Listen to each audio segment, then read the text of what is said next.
والحمد لوليه والصلاة لأهلها أما بعد. أعوذ بالله من الشيطان الرجيم. بسم الله الرحمن الرحيم. ومن آياته أن خلق لكم من أنفسكم أزواجا لتسكنوا إليها وجعل بينكم مودة ورحمة. قال رسول الله صلى الله عليه وسلم: إن أعظم النكاح بركة أيسره مؤونة، أو كما قال عليه الصلاة والسلام.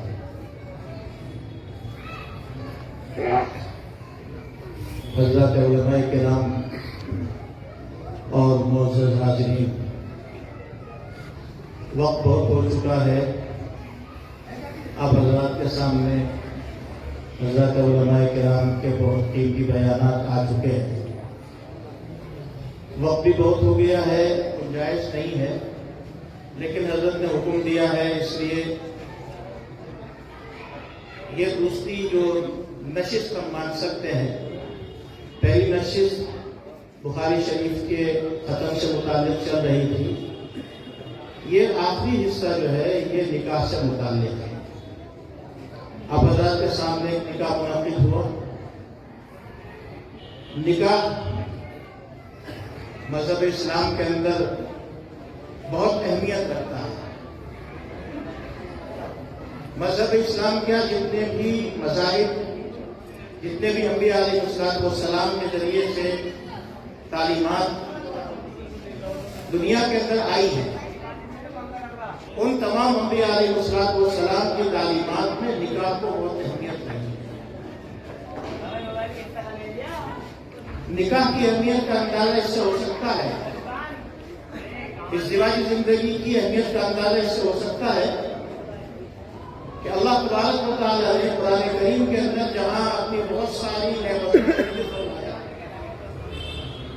ان میں ایک نعمت یہ بھی ہے کہ اللہ تبارک و تعالیٰ نے انسان کے لیے اس کا جوڑا بنایا. مرد کے لیے عورت جوڑا ہے، عورت کے لیے مرد جوڑا ہے.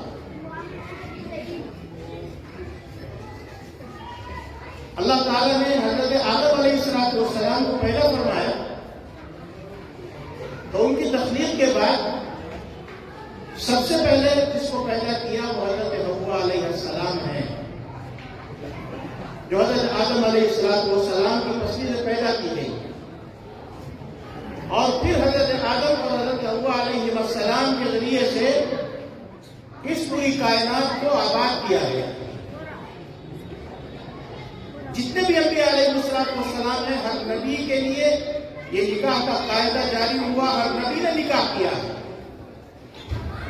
صرف حضرت یحییٰ علیہ السلام ہے کہ جن کا نکاح نہیں ہے، لیکن دوسرے انبیاء علیہ السلام جو ہے ان میں اکثر وہ ہیں کہ جن کے لیے اللہ تبارک و تعالیٰ نے نکاح کا انتظام فرمایا. نکاح کے لیے جو میں نے حدیث آپ کے سامنے پیش کی ہے، اس میں حضور اکرم صلی اللہ علیہ وسلم نے فرمایا کہ برکت کے لحاظ سے سب سے عظیم نکاح وہ ہوتا ہے جس میں مشقت کم ہوتی ہے، خرچ کم ہوتا ہے. شریعت یہ چاہتی ہے کہ اس کے متبعین نکاح کو اتنا آسان بنا دے کہ کسی کے لیے نکاح کرنا کوئی مشکل نہ رہ جائے، اتنا آسان ہو جائے، کوئی رسم، کوئی فضول خرچی اس نکاح کے اندر نہ ہو.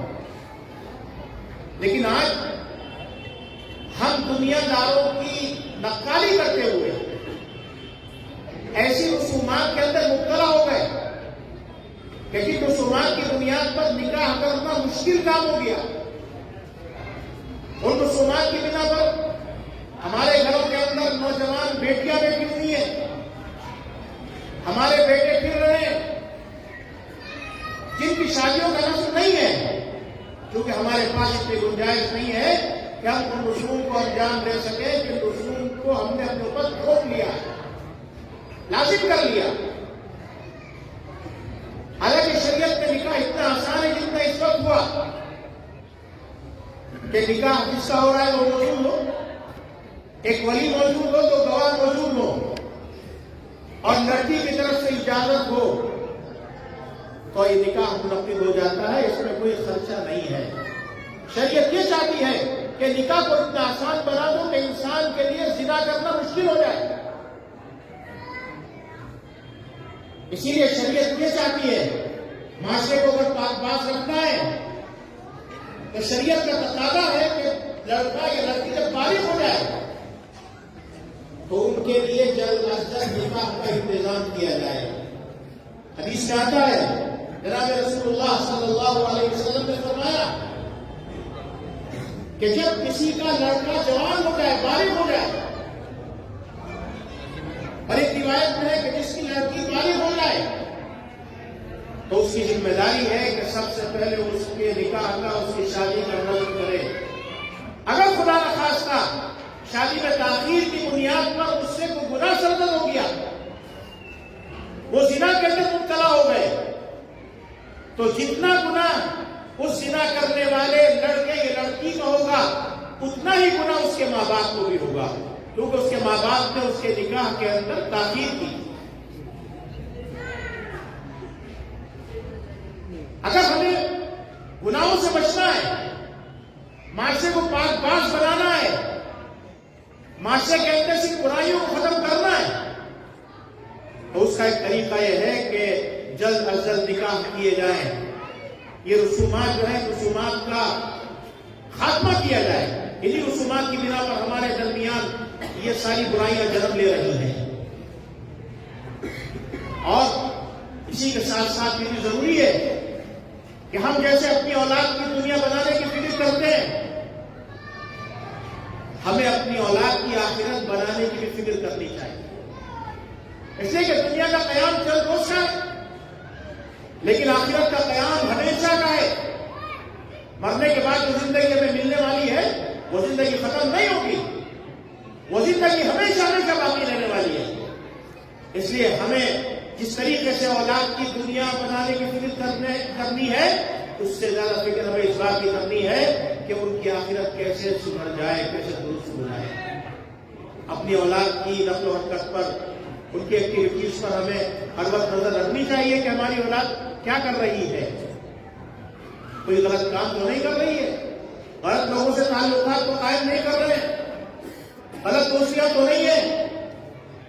آج اس نکاح میں تاخیر کی وجہ سے عالم یہ ہو گیا کہ ہمارے مسلمانوں کی بیٹیاں غیر مسلموں کے ساتھ جا رہی ہیں۔ ابھی 14 فروری گزرا، جس کے اندر بہت بیہودہ رسم منائی جاتی ہے، اس کو ویلنٹائن ڈے کہتے ہیں۔ اس ویلنٹائن ڈے کے اندر نوجوان لڑکے اور لڑکیاں کون سی خرابی ایسی ہے جو نہیں کرتے ہیں۔ کل بھی رپورٹ ہے، دہلی کے اندر ایک ہوٹل ہے، اس ہوٹل کے مینیجر کا دعویٰ ہے کہ جتنے جوڑے 14 فروری کو ہمارے ہوٹل کے اندر آئے ان میں 80% مسلمان لڑکیاں غیر مسلموں کے ساتھ ہیں۔ یہ ہماری لڑکیاں کہاں جا رہی ہیں؟ ہمارے لڑکے کہاں غیر مسلموں کے ساتھ ایسے تعلقات قائم کر رہے ہیں؟ مذہب اسلام یہ کہتا ہے کہ نکاح کے لیے اپنے ہم مذہب کو دیکھو، غیر مسلم کے ساتھ نکاح کرنا قطعاً جائز نہیں ہے۔ وَلَا تَنكِحُوا الْمُشْرِكَاتِ حَتَّىٰ يُؤْمِنَّ، قرآن کہتا ہے کہ کسی شرک کرنے والی کے ساتھ نکاح مت کرو یہاں تک کہ وہ مسلمان ہو جائے۔ اور ایسے ہی مسلمان عورتوں کو بھی خطاب کیا گیا ہے کہ کوئی مسلمان عورت کسی غیر مسلم مرد کے ساتھ نکاح نہ کرے، ہرگز جائز نہیں ہے۔ لیکن آج ہمارا طبقہ اتنا بے راہ ہو گیا ہے کہ مسلمان لڑکا غیر مسلم لڑکی کے ساتھ نکاح کر رہا ہے، تعلق قائم کر رہا ہے، اور مسلمان لڑکی غیر مسلم لڑکے کے ساتھ تعلق قائم کر رہی ہے۔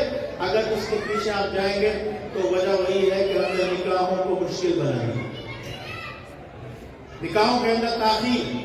لڑکے کا نکاح اس وقت تک نہیں کرتے جب تک وہ خود کمانے لائق نہیں ہو جاتا، جب تک اپنے پاؤں پر کھڑا نہیں ہو جاتا۔